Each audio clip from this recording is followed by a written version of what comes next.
The Hoosier Schoolmaster is an 1871 novel written by a preacher named Edward Eggleston. Now, as such, this book has some religious themes in it, since it was written by a preacher. It was originally serialized in Hearth and Home magazine, and that sort of reflects in the plot of the story itself because it's rather episodic, and you can tell it's unedited as well because there's even one part where a plot point crops up, seems to take center stage for a while, but then immediately gets walked back at the beginning of the next chapter. It seems like maybe people complained or he had a change of mind, decided to change the story, and when it was published as a book, he didn't go back and edit it. But what is it about? It's the story of a school teacher in Indiana. Hoosier. That means somebody who lives in Indiana, if you don't know. It's a contemporary novel. It takes place about the 1870s or 60s or 50s, somewhere like that. The schoolmaster is deployed to a small town called Flat Creek with, a population of about 25 or something, 30 people. And they're a bunch of stubborn Southerners. And they licked the last schoolmaster that was there, as they make very clear to him. They don't want to be taught anything. But this main character, I forgot his name. I'll just call him Fred. But this main character, Fred, he's determined. He thinks to himself, I'm gonna teach these people, god dang it. And he's actually inspired by a bulldog that the family in this book keeps. Because this bulldog, he grows a fascination with it because one of the other characters in this book, Bud, tells him that bulldog, once he bites, he never lets go. And that's the attitude that he decides to take against this town, because these people not only want to, refuse to learn so as to drive him out, they want to drive him out by force.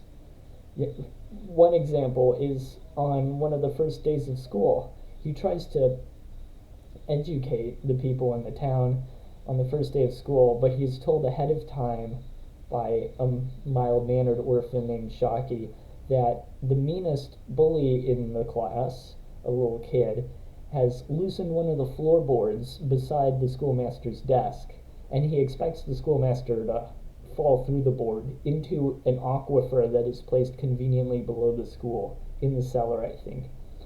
And the schoolmaster thanks him for this tip, and he is careful to avoid that floorboard, and the whole day passes like nothing happened.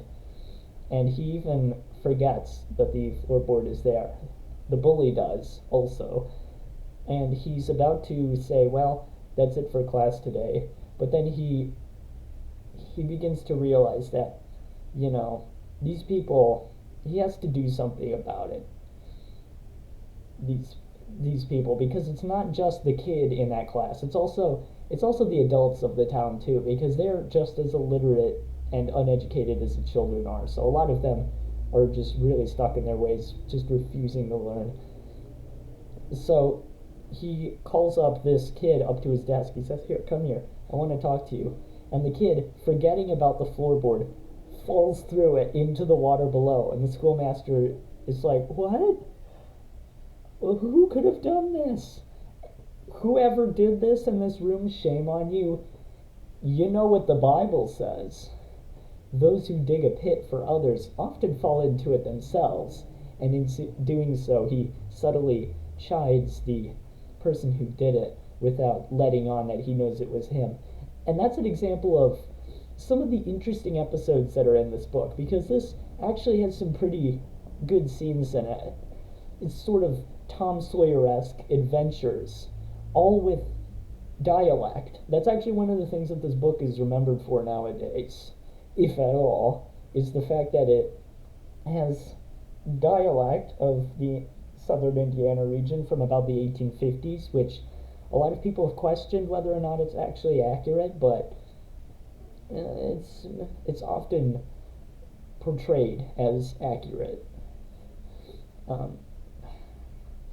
This schoolmaster, he has some other adventures. There's some weird, crazy people living in this town, like the like the old man, the old war veteran with a glass eye and a peg leg who worships the Confederate General Winfield Scott, and the robbers that come by night, and the and Shockey, as I mentioned, is the prototypical like Tiny Tim style like innocent orphan child that the schoolmaster sort of develops a friendship with, and also the big dumb muscular young man named Bud, who's feels like a character out of Oklahoma, Rogers and Hammerstein's Oklahoma, just the prototypical, dumb, big, muscular, young farmhand who's good at heart, but he likes licking people. In fact, the school teacher tells him about Jesus Christ and gives him a little religious lesson, a preacher wrote the book, and Bud decides to form his own church, the Church of the Best Licks, where he is just allowed to beat people up if they deserve it. And the main character of this book is like, well, I don't know if that's really in keeping with Jesus' teachings, but if it makes you love Christ, you do you, Bud. And what's strange about this book is that Fred, this main character, is actually kind of agnostic. Even though the book was written by a preacher, he didn't make the main character an atheist who goes through an arc and comes to believe in Jesus, nor did he make him a devout believer in Jesus who preaches throughout the entire book. He's more of a reluctant believer, which is very interesting, and there's no actual arc where at the end he becomes a Christian, and I have to wonder what the motivation was behind that. Because as a preacher writing this book, you'd think that he would make a very deliberate choice in doing that, right? Like either it would be a redemption story, or he would question his faith more often, but he really doesn't. It just makes him feel like a bit more of a person, I suppose. Not that the characterizations in this book are anything amazing. They're actually rather flat and kind of cartoony, but they are memorable. And another example of one of the adventures in this book is how the main character, he finds, this is actually like the main thread of the book that sort of starts to tie the episodes together. He is accidentally implicated in a group of robbers that are going around stealing pigs and breaking into barns and whatnot, and there's a trial for him that implicates him. They have a trial, and he is found, by sheer luck, he is found innocent because of one character in the book that comes back to testify at the trial. It's all very melodramatic, and he is proven innocent, and the town all come to his side again. And that character I mentioned, he's from an insane asylum that is shown in this book, sort of a, what's it called? Just an asylum, basically, where they put all the poor, disenfranchised, and insane people, and the conditions of this poorhouse are really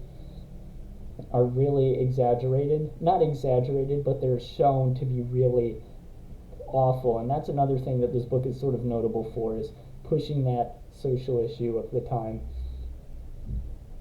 And he claims to be Andrew Jackson, which is like one of the 5 personalities everybody picks to be when they're insane. Even back in the 1870s, I guess that was a thing. But yeah, just one of the other examples of adventures in this book, I just want to bring this up, is that the people, the arrogant Southerners, all decide that they want to have a chance at licking this teacher because they're fed up with,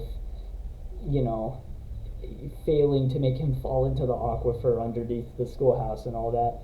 So they decide to ask him in a very polite way to have Christmas Eve off.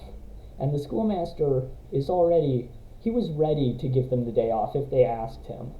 But instead what these people want is to show up to the school all huffing and puffing like a war party on the day of and force him to do it for them. And he catches wind of this ahead of time, conveniently, and he decides, oh, okay, that's the way it is, huh? That's the way it is? So then he goes home, gets some gunpowder and a board, and when he gets to the schoolhouse, he climbs up onto the roof, he goes to the chimney, and inside the chimney there's a little fireplace at the bottom, of course, naturally, and in the fireplace are some embers burning. It's not a full-on flame, it's just some hot embers. He throws the gunpowder down in there and puts the board on top. And the people downstairs are thinking, what, he's just going to put a board in the roof? Trying to smoke us out? That's not going to do anything. But they don't know that he also threw the gunpowder down in there. So the gunpowder goes off and explodes, and everybody's coughing and running out of the building. And luckily nobody's hurt, I assume, because it's embers. It just turned into firecrackers. It didn't turn into an actual explosion. And the schoolmaster's out there saying, well, looks like you got licked.